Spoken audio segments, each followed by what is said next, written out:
Facebook, muy buenas noches. Bienvenidos una vez más a nuestra reunión del Club de Lectura de Historia del Cristianismo. Estamos con el libro de Justo González, Historia del Cristianismo, y es importante que nosotros tengamos claro cuáles son los parámetros de esta discusión. En primer lugar, la discusión se basa solamente en lo que está diciendo el libro. Solo lo que dice el libro. Yo sé que muchas veces queda la frustración de que surgen preguntas en torno a procesos históricos que se desarrollan paralelos a la historia del cristianismo contada por Justo González, pero ese no es el punto de discusión aquí. Aquí la discusión es la historia del cristianismo según Justo González. Lo que vamos a debatir es el libro. Y otro punto fundamental, aquí no se trata de debatir o de discutir o de defender las doctrinas que cada uno ha adoptado. Entonces, aquí no se critica ninguna tendencia, no se critica ninguna forma de creer, y como tengo que resolver esto, le doy el pase a Priscila. Claro que sí. Mientras Adri entonces va y resuelve allá, estamos como, bienvenida Susana, bienvenida Gloria, es primera vez que ellas nos acompañan, entonces les estamos contando como cuál es la dinámica de participación para que ustedes tengan como ese marco. Entonces lo primero, bueno, como ya dijo Adri, nos dedicamos un poco a revisar el criterio del autor. Entonces, pues, no es que es importante leerse el libro porque es un club de lectura sobre el libro. Entonces yo entiendo que a veces no nos da tiempo de leer y de alguna manera seguimos, pero si no podemos opinar con base en el libro, porque no hemos leído el libro, son bienvenidas las opiniones, pero intentando no desviar la conversación del libro, sino mantenernos por lo menos en la discusión que estamos haciendo. Y la segunda, pues cada quien tiene sus doctrinas y sus pensamientos y su opinión sobre las religiones y las denominaciones y etcétera. Pero como somos un grupo multidiverso, no todos vamos a la misma iglesia y no todos somos de los mismos países ni vamos a las mismas congregaciones. Lo que intentamos siempre es ser muy respetuosos. Entonces, no hablar es que la iglesia católica cuando no sé qué yo hacía esto, es que la otra, los testigos de Jehová, es que no sé qué, sino simplemente hablar de lo que está diciendo el autor y referirnos de una forma respetuosa a las creencias de todos los demás, entendiendo que aquí pueden asistir personas de todas las creencias. Entonces, ese es como los dos marcos de referencia. Adri, sí se escuchaba muy bien tu internet, a veces se queda un poquito pegado, pero no es grave. Si hablas despacio, como generalmente lo haces, se va a poder escuchar bien. Gracias, Pris. Gracias, Marta. Entonces, comencemos haciendo un recuento de lo que hemos visto hasta ahora. Como hay personas nuevas, Susana, Gloria, y qué rico que estén aquí, es importante que nosotros entendamos que el cristianismo se ha desarrollado en un marco, en una realidad que muchas veces no es muy cotidiana para nosotros. El cristianismo, como lo hemos visto cuando ustedes logren llegar a la parte en que empieza a hablar el autor de cómo se desarrolla dentro del judaísmo. El cristianismo nace del judaísmo y de hecho hemos visto cómo la vida religiosa de los judíos fue sumamente significativa para el cristiano del primer siglo, porque ellos no se consideraban personas de una religión diferente. Ellos seguían siendo judíos. Yo no sé si Marta, Paola, Lino, Priscila quieren contar brevemente los acuerdos a los que hemos llegado en estos puntos que ya hemos revisado. ¿Sí, Pris? Dale. Los puntos a los que hemos revisado te refieres como a cuáles son las conclusiones que hemos sacado aquí a lo largo de las discusiones, como lo más Sí, importante. rápidamente, para aterrizarnos antes de llegar a la iglesia, a la misión a los gentiles, porque es sumamente importante entender que esto Sí. no viene de la nada. que la iglesia cristiana no empezó predicándole a los no judíos, incluso entender que es un gentil, que son los gentiles en el vocabulario histórico o en el vocabulario que usa Justo González. Dale, Sí. Bueno, nosotros empezamos, o el libro empieza contándonos eso mismo, que el cristianismo nace del judaísmo y nos empieza contando un poco cómo es que nace y cómo era, a qué se refiere con judaísmo. Entonces empieza hablando del el judaísmo, había unos judíos que estaban en Palestina, lo que hoy conocemos en Palestina, y otros judíos que en la dispersión tuvieron que salir fuera de Palestina y viviendo y conviviendo con las otras culturas, de alguna manera, ellos quedaron con algunas creencias que los judíos de Palestina no rechazaban un poco, no, eran como un poco más ortodoxos en eso. Entonces, al principio comenzamos haciendo esa diferenciación, que eran los judíos y los judíos helenistas.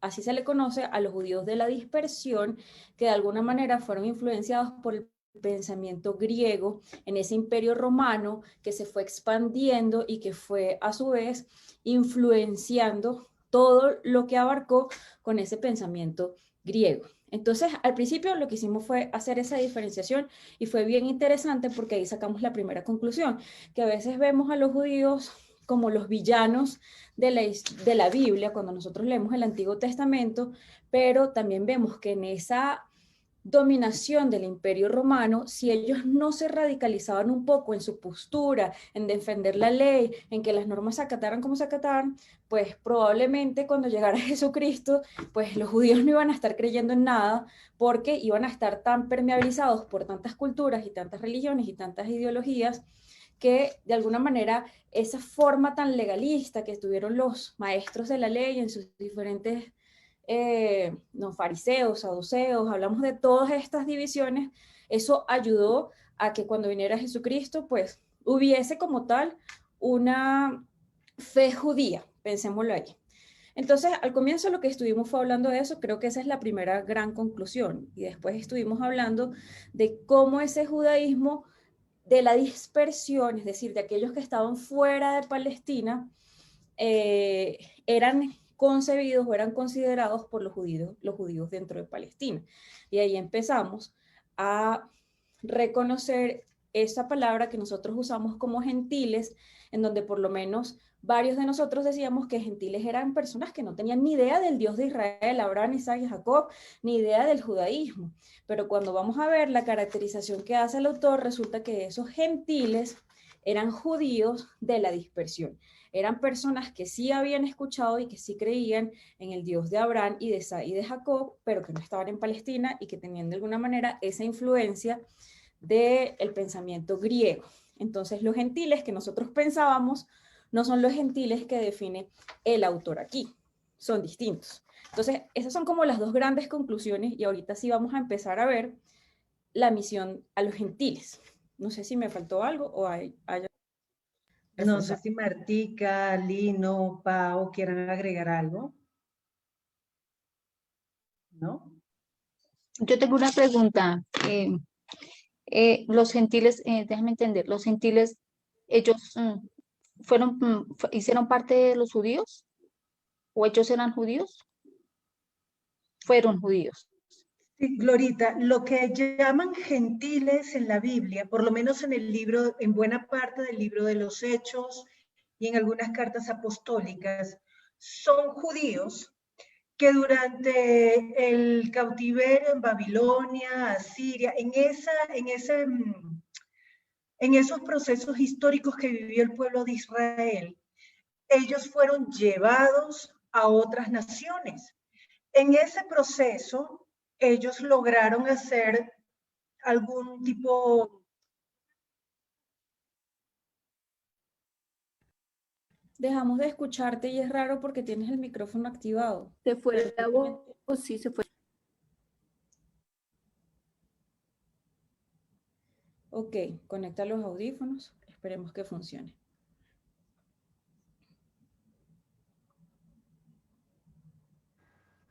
Ok. Ahora sí. Sí, ahora sí me escuchan. Oh, por Dios, me quiero morir. Sí se escucha. Detesto. Ok, entonces, no sé hasta dónde me escucharon. Bueno, el punto es, Lorita, y eso es bien importante, estos que se conocen como gentiles, en el Nuevo Testamento, en algunas ocasiones, y esto es importante señalarlo, en algunas ocasiones se refiere a personas que realmente no tienen ninguna conexión con el pueblo hebreo, con los israelitas. Pero otra parte de esos gentiles son personas que sí conocían al Dios Israel, que pertenecían al pueblo de Israel, pero que fueron llevados cautivos, bien sea a Babilonia o a Siria, y allí en el cautiverio ellos lograron hacer su vida. Y en ese proceso ellos adoptaron, como el pueblo de Israel formó parte del Imperio Romano, y el Imperio Romano adoptó la cultura griega. A ese mundo se le llama el mundo grecorromano, y es en ese mundo grecorromano en que surge el cristianismo. Y parte de esos judíos que habían sido dispersados, pues ellos adoptaron esas costumbres, adoptaron el lenguaje, ellos sabían hablar griego. El judío más radical hablaba solamente arameo, leía la escritura en griego, no toleraba la mezcla, lo que se llama sincretismo dentro de su cultura. Entonces, aquí ocurre un proceso bien interesante, porque hay unos judíos que se llaman, o unos cristianos que se llaman cristianos judíos, y otros que se llaman cristianos helenistas.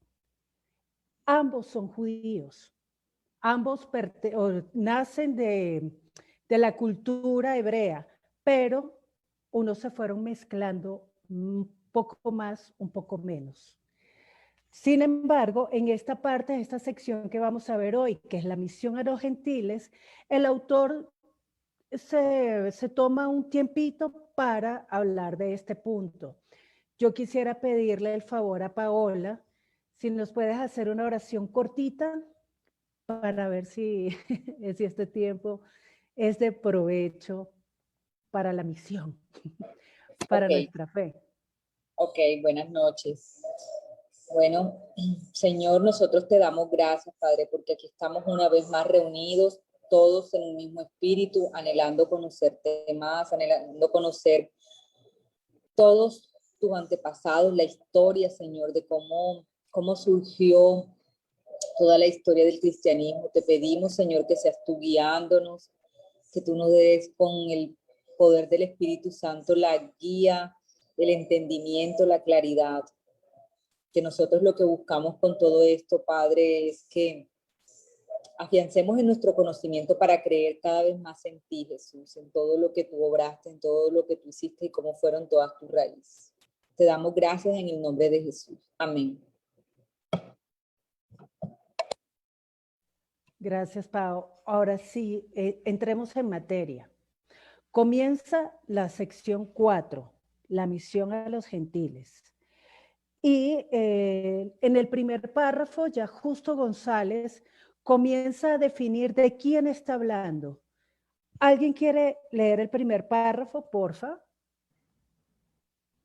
Ya lo tengo acá, entonces para ahorrar tiempo. Estamos en la página 17, la misión a los gentiles, primer párrafo. Los cristianos que en Hechos 6 se llaman griegos, aunque eran en realidad judíos, eran sin embargo judíos que sentían cierta simpatía hacia algunos elementos de la cultura griega. Puesto que fue en contra estos cristianos que primero se desató la persecución en Jerusalén, fueron ellos los que primero se esparcieron por otras ciudades y fue por tanto a ellos que se debió la llegada del mensaje cristiano a esos lugares. Ok, en este punto, ¿alguien quiere aportar algo? ¿Alguien sintió que Justo González o sea, esto le reveló algo? ¿Quieren que miremos un momentito eso de Hechos 6?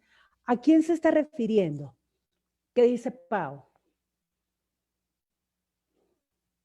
No, que miremos en Hechos 6 para ver si coincide con lo que él dice que se está refiriendo a los griegos. Hay algo bien importante que creo que vale la pena destacar, y es que en este punto todavía tenemos la oportunidad de contrastar lo que dice el historiador con lo que dice la palabra.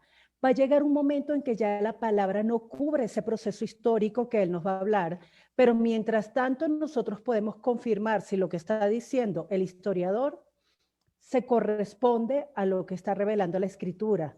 Nos hemos encontrado con algunas áreas grises donde no entendemos por qué el autor hace ciertas afirmaciones tan categóricas. Hemos estado en desacuerdo, sin embargo, creo que es importante que todavía podemos contrastar. ¿Quién quiere leer Hechos 6, versículos 1 al 3? Martica. Leo, sí.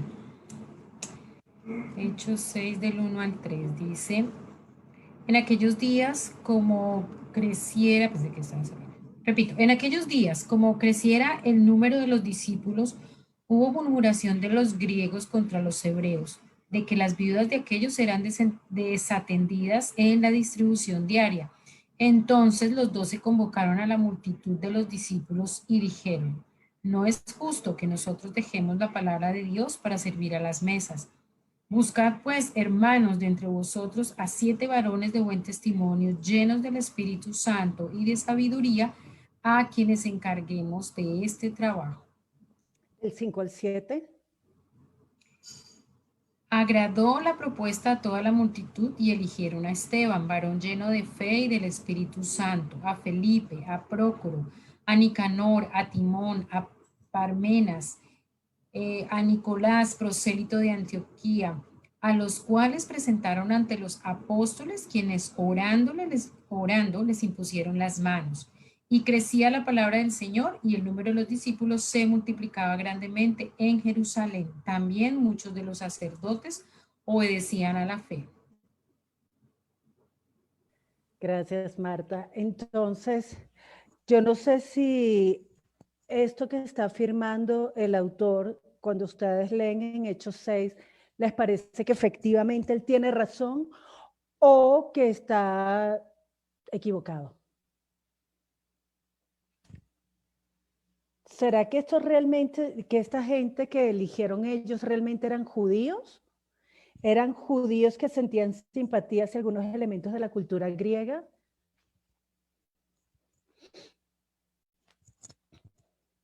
Dale, Pris. Bueno, aquí según lo que yo veo el texto, al menos en el versículo 1, me está dando una división, que había una separación de griegos contra hebreos. O sea, que el autor ahí no está diciendo algo que no fuera. Y cuando uno va a revisar más adelante en esos versículos, cuáles son esos griegos y cuáles son esos hebreos, por lo menos toda esa lista que está allí, yo no la... Antes de leer esto que me está diciendo el autor y haber hecho la diferencia entre judíos y gentiles, yo no lo hubiera hecho, yo hubiera hecho como toda esa gente era cristiana y ya. O sea, nunca se me hubiese pasado por la mente a que eran unos hebreos y a qué se referirá con hebreos y otros eran griegos. Pero fíjense que estos griegos eran creyentes del Dios de Israel. O sea, que no eran gentiles como uno se imaginaba, gentiles, o sea, paganos, pues gente que no creía en Diana, en por allá. No, eran personas temerosas que conocían la ley de Moisés, que conocían por algo, están metidos dentro de la lista para ser diáconos. Y la labor de un diácono, me imagino que tú en el desarrollo de esa labor, tú tienes que saber de dónde vienen esos deberes como diácono en una institución tan importante, porque además no eran iglesias cristianas. Si los están nombrando diáconos es porque pertenecen a una congregación como tradicionalmente ellos la veían. No habían iglesias como lo entendemos ahorita. Me imagino que eran templos, ¿no? Entonces, me parece que el autor no está chiflado y no está inventando. O sea, creo que lo que nos está dando me ayuda a aclarar mejor la información de Hechos 6. Gracias, Pris. Pau, ¿qué querías decir? Bueno, si nosotros leemos en Hechos 6, en el versículo 1 no nos dice específicamente que estos griegos eran judíos, ¿verdad? O sea que hasta que nosotros no hacemos la relación acá con el autor, de pronto es que podemos sacar estas conclusiones, pero si nosotros leemos, nosotros decimos, son griegos, igual que, y nos vamos y recordamos como cuando el Señor Jesús ya se estaba extendiendo tanto su evangelio que vinieron unos griegos a mirarlo y que entonces uno relaciona, bueno, estos griegos, ¿qué clase? Eran gentiles, eran personas que no conocían, pero fíjate que ahorita vamos como relacionando más con el autor. Hay algo que también me llama la atención y es que el autor también nos menciona que los nombres de estos Felipe, Procoro, Nicanor, Timón, o sea, eran nombres que eran griegos, o sea, que no pertenecen, o sea, ya ahí nos tocaría averiguar si de verdad pertenecen como decir, nosotros sabemos nombres que caracterizan mucho a una región, ¿verdad? Entonces, de pronto, estos nombres no caracterizaban a los nombres que usaban los judíos, pues, que habían nacido allá en Palestina. Entonces, esa es como una pista que de pronto también nos puede ayudar como a reafirmar mucho más de que estas personas no eran los mismos, o sea, de que estos griegos sí eran judíos, pero que habían crecido fuera de Palestina. Gracias, Pau. Eso que está diciendo, Pau, es bien importante. No es lo mismo ser un colombiano que crece en Estados Unidos. Mejor dicho, no es lo mismo ser un colombiano que aunque viva en Colombia, aunque sepa el himno nacional y además participe en la izada de bandera, esté untado de la cultura americana y entonces se llame John, Brian, etcétera, al colombiano que se llama José, Pedro, Daniel, Jairo, porque son nombres muy característicos de la tierra. Y aquí estamos viendo que los nombres comienzan a mezclarse y con esa mezcla, con esa transculturización que se produce en el exilio, pues estos judíos empezaron a adoptar incluso nombres griegos. Y esto es bien interesante también porque aquí nos está diciendo que estos no eran cualquier tipo que llegó y se apareció y dijo, oiga, yo quiero ser diácono, yo me ofrezco, ¿para qué? Mande usted que yo voy. No, estos eran personajes que tenían ciertas características, eran varones de buen testimonio, llenos del Espíritu Santo y de sabiduría. Pues no se puede hacer todo eso si realmente no se tiene un conocimiento del Dios de Israel. Y además de la esperanza mesiánica, ¿qué iba a decir Priscila? Sí, y que también, bueno, tocaría que cada uno haga la tarea de leer Hechos 6 y analizarlo bien, pero más adelante nos da incluso más pistas, ¿no? Porque cuando Esteban empieza a hablar, que es el famoso arresto de Esteban, los que están juzgando a Esteban son el sumo sacerdote, gente del concilio. Y entonces, ¿por qué la gente del concilio va a juzgar, no sé, a un pagano que se pone a hablar de Jesucristo? ¿A ellos qué les importa, sabes? O sea, ¿por qué le vas a hacer control a un X por allá que no tiene nada que ver? Entonces, cuando uno ve el reconocimiento que está haciendo el concilio, el sumo sacerdote, cómo se está desarrollando el juicio, cómo los sacerdotes dicen, es que usted está blasfemando contra la ley de Moisés, ellos no le van a decir eso a alguien que no tiene ni idea ni siquiera qué es la ley de Moisés. Entonces ahí más uno se da cuenta que estos griegos pues eran judíos de la dispersión, que con la dispersión pues se habían asentado en otros lados y así como dice Pau, o sea, uno pensaba que era una gente por allá que nada que ver y no, vamos a ver que son judíos también, pero de otros lados.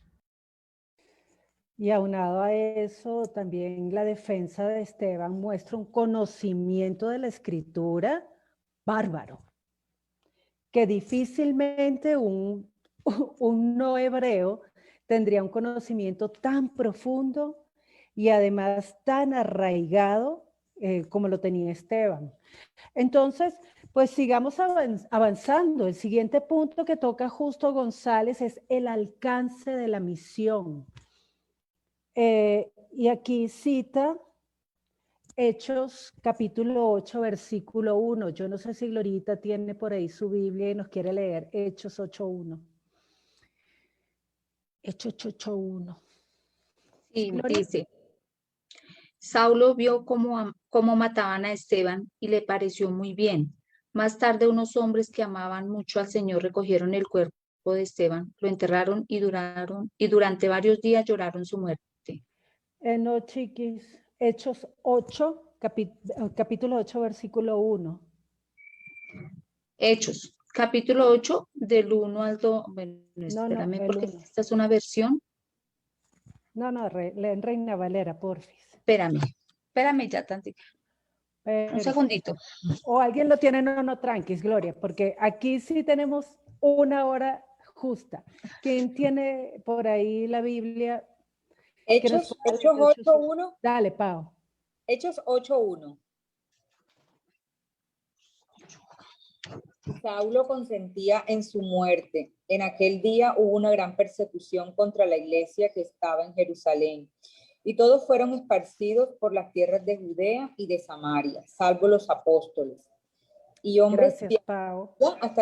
¿Hasta ahí? Hasta ahí, gorda. Entonces, yo no sé si alguien tiene, lo que pasa es que no tengo mi Biblia aquí a la mano, alguien tiene un mapita, ese mapita que aparece en las Biblias, para que miremos dónde está Samaria, dónde está Judea, para que entendamos un poco.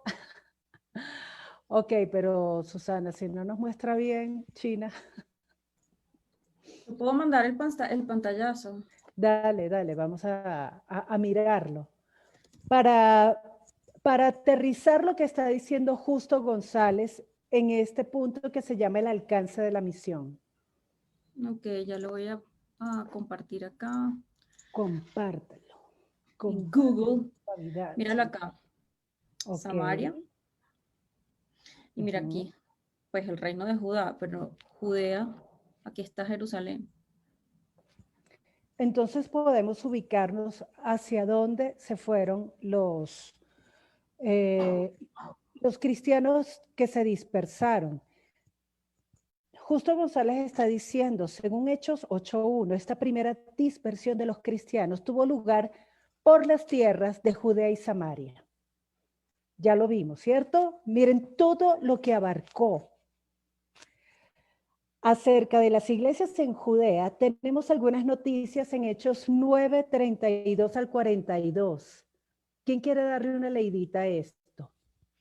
Hechos 9, 32 al 42.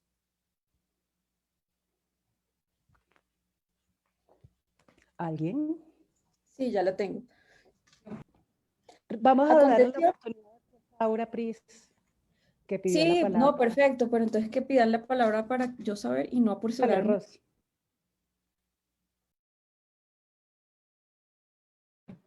Ya, perdón.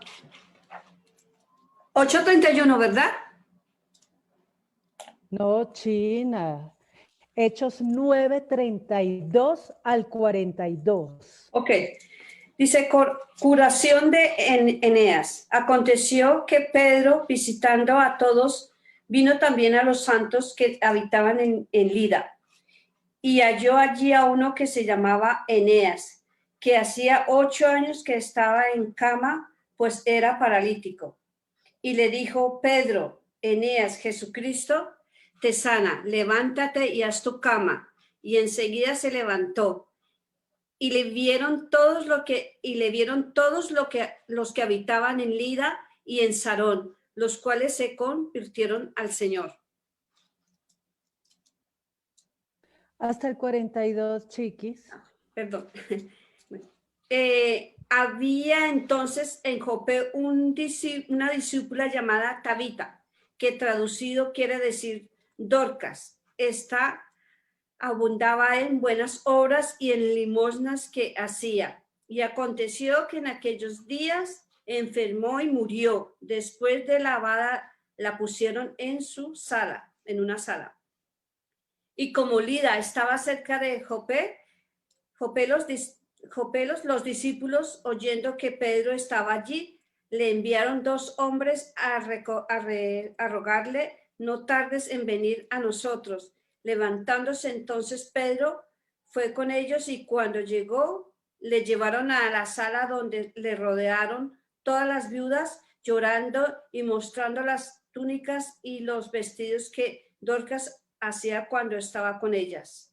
Entonces, sacando a todos, Pedro se puso de rodillas y oró, y volviéndose al cuerpo dijo: Tabita, levántate. Y ella abrió los ojos y al ver a Pedro se incorporó. Y él, dándole la mano, la levantó. Entonces, llamando a los santos y a las viudas, la presentó viva. Esto fue notorio en todo Jope y muchos creyeron en el Señor. Gracias, Rose. Entonces, gracias, Pris. Ahí estamos viendo cómo realmente salen, se dispersan y empiezan a hacer la obra y punto. O sea, creo que el autor no está exagerando con la importancia de este proceso que se produjo a partir de la muerte de Esteban. No sé si, bueno, hay otro punto, ¿hay algún otro punto que ustedes quieran resaltar? Que yo estoy como hablando mucho hoy. Sorry. Rose, porfis, baja la mano si no vas a decir nada más.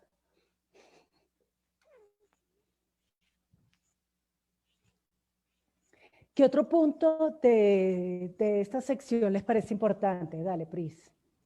Sí, que si nos acordamos de todas formas del encuentro de Jesús con la mujer samaritana, estamos viendo ahorita en las regiones que Lidia y Jope estaban en la región o cerca o contingente. Lida en Samaria y Jope al lado de Samaria. Lo voy a volver a poner aquí rapidito.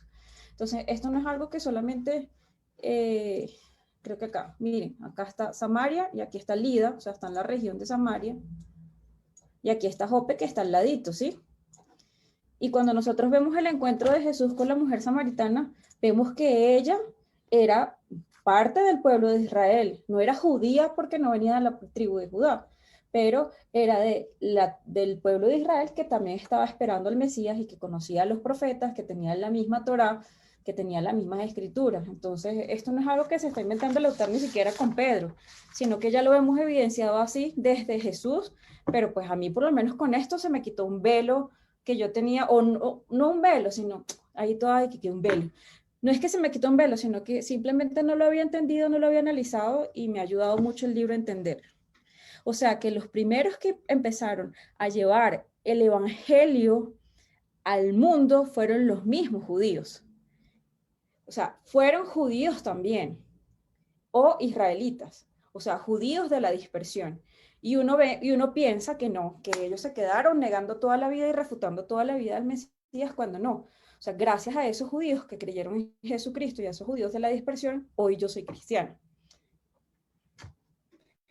Gracias, Pris. Y hay además otro hecho importante. Aquí Justo González nos habla de la obra de Felipe, la conversión de Simón el Mago y la visita de Pedro y Juan.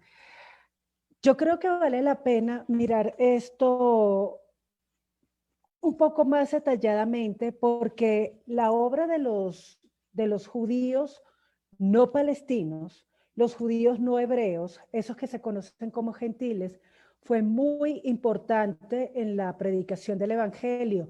Pero eso no demerita lo que hicieron los apóstoles, porque aquí mismo está recordando Justo González que Pedro, siendo judío de los 12, pues él también llegó a los gentiles. Entonces, ¿les parece si vemos Hechos 8, del 4 al 25? ¿Alguien quiere darle una mirada?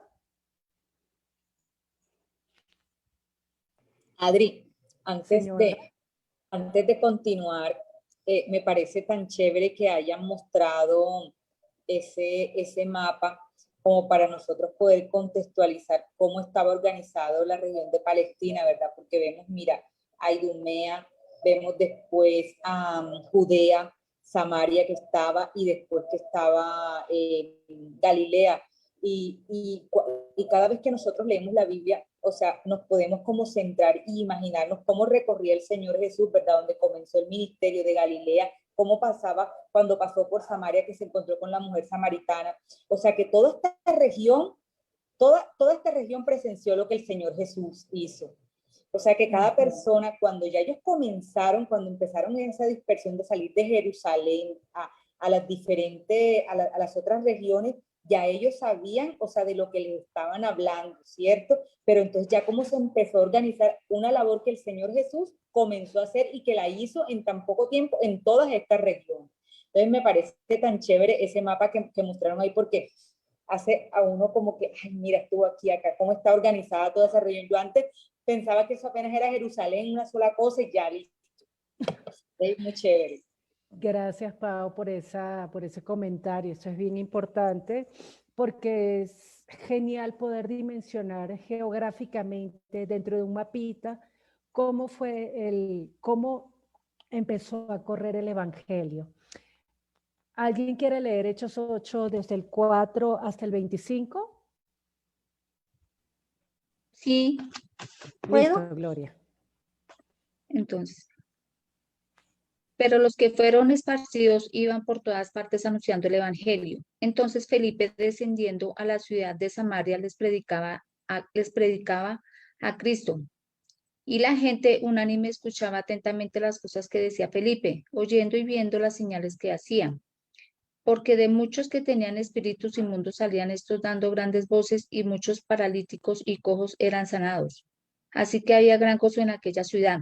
Pero había un hombre llamado Simón, que antes ejercía la magia en aquella ciudad y había engañado a la gente de Samaria, haciéndose pasar por algún grande. A este oían atentamente todos, desde el más pequeño hasta el más grande, diciendo, este es el gran poder de Dios. Y le estaban atentos porque con sus artes mágicas les había engañado mucho tiempo. Pero cuando creyeron a Felipe, que anunciaba el evangelio del reino de Dios y el nombre de Jesucristo, se bautizaban hombres y mujeres. También creyó Simón mismo, y habiéndose bautizado estaba siempre con Felipe, y viendo las señales y grandes milagros que se hacían, estaba atónito. Cuando los apóstoles que estaban en Jerusalén oyeron que Samaria había recibido la palabra de Dios, enviaron allá a Pedro y a Juan, los cuales habiendo venido orando por ellos para que recibiesen el Espíritu Santo, porque aún no había descendido sobre ninguno de ellos, sino que solamente había sido bautizados en el nombre de Jesús. Entonces les imponían las manos y recibían el Espíritu Santo. Cuando vio Simón que por la imposición de las manos de los apóstoles se daba el Espíritu Santo, les ofreció dinero, diciendo, dadme también a mí ese poder para que cualquiera a quien yo impusiera las manos reciba el Espíritu Santo. Entonces Pedro le dijo, tu dinero perezca contigo, porque has pensado que el don de Dios se obtiene con dinero. No tienes tú ni parte ni suerte en este asunto, porque tu corazón no es recto delante de Dios. Arrepiéntete, pues de esta es tu maldad, y ruega a Dios, y si quizás te sea perdonado el pensamiento de tu corazón, porque el de amargura y en prisión de maldad no veo que estás. Respondiendo entonces Simón dijo, rogad vosotros por mí al Señor para que nada de esto habéis dicho venga sobre mí. Y ellos, habiendo testificado y hablando la palabra de Dios, se volvieron a Jerusalén, y en muchas poblaciones de los samaritanos anunciaron el evangelio. Un ángel del Señor habló a Felipe diciendo, Glorita, párate. Se desbocó. Entonces, lo que aquí está diciendo el autor es que habla de la iglesia de Samaria y la importancia que tuvo, la importancia de Felipe en la predicación del evangelio, pero yo no sé, aquí hay un tema de la misión a los gentiles, el alcance de la misión.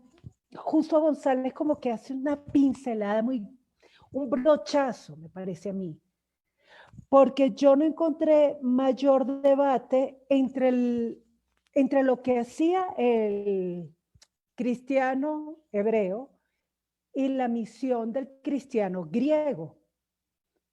Yo no sé si ustedes tienen alguna observación en este punto. Yo no sé si a ustedes les llama la atención el hecho de que, a ver, Felipe fue el que se echó encima todo eso, toda la predicación en Samaria. Y entonces llegan Pedro y Juan, los apóstoles, imponen las manos, empiezan a recibir el Espíritu Santo y de alguna manera como si hubiese una diferencia entre entre el alcance del cristiano gentil y el cristiano hebreo, o yo estoy tal vez mirando mal. ¿Qué dicen ustedes?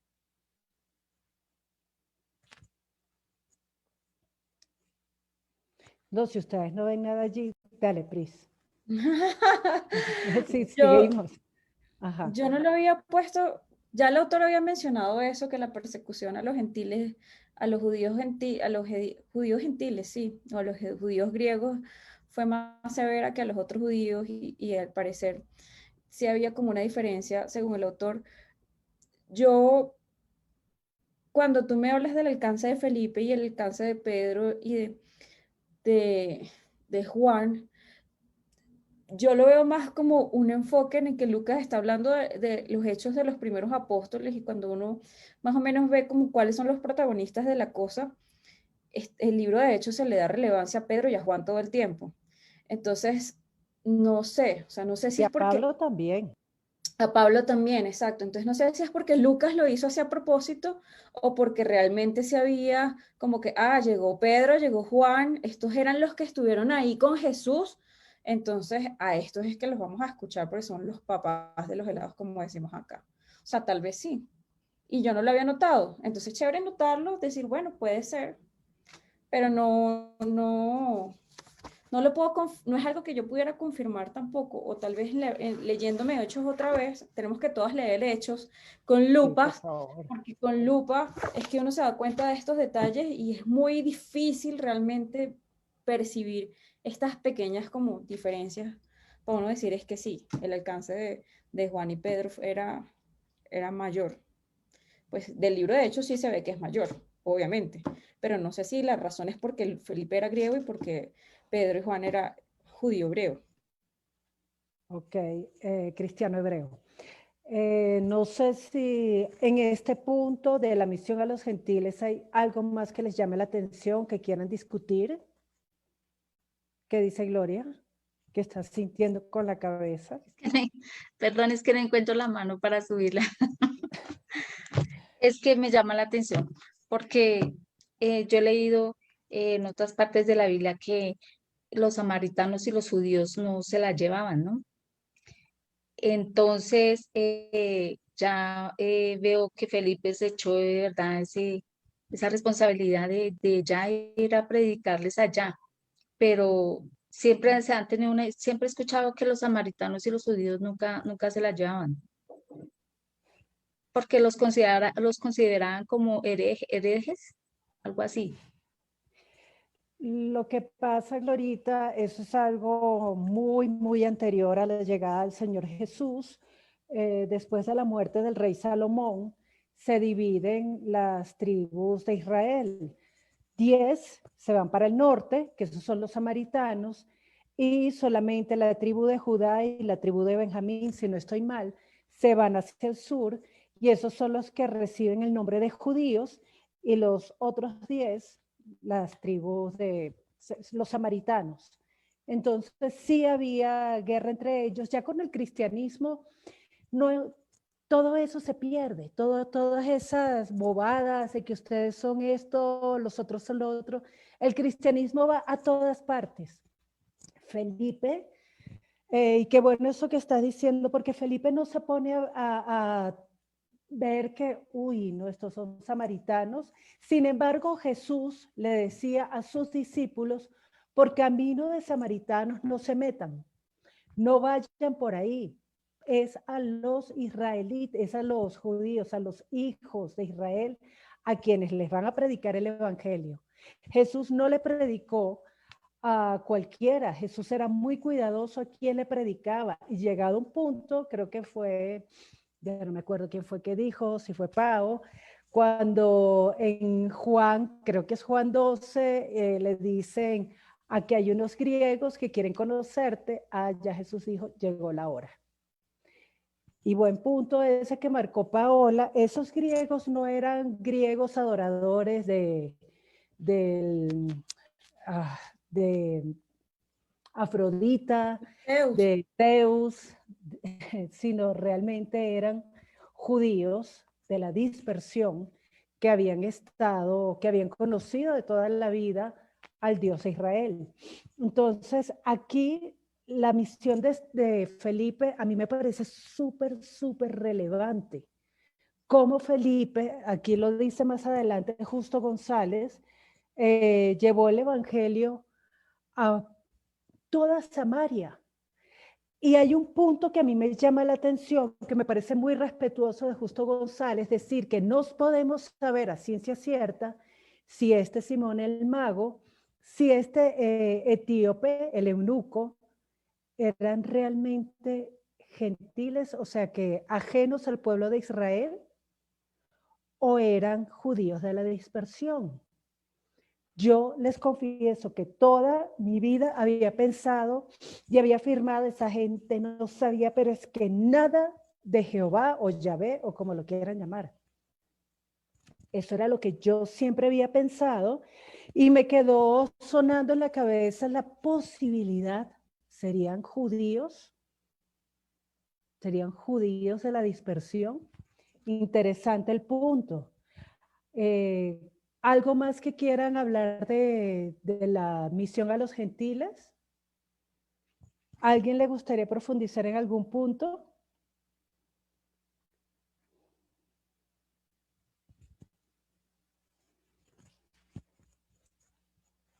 Si no, sigo hablando yo, porque yo sí... Creo que los siguientes puntos que nos habla de este tema de la misión a los gentiles son ejemplos. Entonces ya vimos el ejemplo de Felipe, entonces luego ahora vendría el ejemplo de Pedro y Cornelio, y es un poco a simular la situación de Pedro y Cornelio, y el autor pues termina concluyendo con estos ejemplos que esa primera expansión del cristianismo, esa primera expansión tuvo lugar gracias a los cristianos o a los judíos helenistas, como lo habíamos dicho otros, los judíos helenistas, es decir, judíos de la dispersión. Entonces, él lo que hace es como sustentar eso con todos esos ejemplos, pero hasta ahora lo que hemos visto, pues a mí me parece que el autor está en lo correcto y que era yo la que no entendía. Pues a mí me gusta mucho un punto que toca él, o sea, el raye que tenía la iglesia de Jerusalén con el tema de que los gentiles recibieran el bautismo del Espíritu Santo. O sea, les explotaba la cabeza ese tema. Y es muy interesante porque justamente es gracias a los judíos, a los cristianos gentiles, que ellos llegan, van, predican, hacen, llega el Espíritu Santo. Y la iglesia de Jerusalén mandaba gente para ver si eso era verdad, si eso era posible. O sea, vamos a ver qué está pasando. O sea, la iglesia desde Jerusalén estaba dirigiendo la misión cristiana, pero no pudo, le quedó grande. O sea, no se pudo controlar desde Jerusalén la expansión de la palabra, del cristianismo. Y me encanta, yo no sé si fue aquí o es más adelante, el hecho de que hay un montón de gente, un montón de nombres que no están en el libro de los Hechos, pero que definitivamente las iglesias ya estaban constituidas. Creo que eso es la obra de Pablo, que ya las iglesias estaban constituidas, ya existía iglesia cuando Pablo llega, cuando llegan Juan y Pedro, cuando llegan los apóstoles, ya había iglesia, ya se había expandido, ya había gente predicando el evangelio. Hay un montón de gente anónima que ha hecho la historia del cristianismo. No todos los nombres están. Y yo creo que eso para hoy, para nosotros como creyentes, es súper importante, porque a veces podemos llegar a frustrarnos sintiendo que no estamos haciendo nada. Pero es este montón de gente que a lo largo de la historia ha hecho mucho sin recibir ningún reconocimiento, que gracias a ellos, cuando aquellos que sí tienen el nombre, el reconocimiento de la historia, llegan, pues ya hay algo. Pablo no llegó en cero, y ya eso lo vamos a ver la próxima semana cuando toquemos la obra de Pablo, que eso está en la página 18, y sería genial si podemos darle una mirada y revisar el libro de los Hechos y las citas que hace el autor en este punto. No sé si alguien quiere comentar algo. ¿Preguntas, comentarios, sugerencias, peticiones, reclamos, nada? ¿No? Todo Bueno, perfecto, todo claro como el agua, Adri. sí, Muchísimas fue un gracias. tema, fue un tema bien sencillo porque está muy en la palabra y uno puede Revisar. sí, y además es bien importante que el conocimiento de la historia nos permite aterrizar la palabra en un mundo y en una realidad que nosotros desconocemos. Entonces, este ejercicio que estamos haciendo, la idea es que al final nos ayude a aterrizar nuestra fe, para que nosotros entendamos en qué estamos creyendo, que no es una fe ciega, es una fe que tiene fundamentos bien sólidos. Yo no sé si alguien quiere hacer una oración cortita para despedir la reunión. Dale, Pris. Listo. Amado Padre, gracias por cada una de las personas que estamos aquí reunidos. Gracias por permitirnos este espacio, que seas tú hablándonos, mostrándonos las cosas y que con este conocimiento nosotros podamos aprender algo para nuestra vida de fe, la que vivimos el día a día contigo. Bendícenos esta noche, te lo pedimos en el nombre de Jesús. Amén.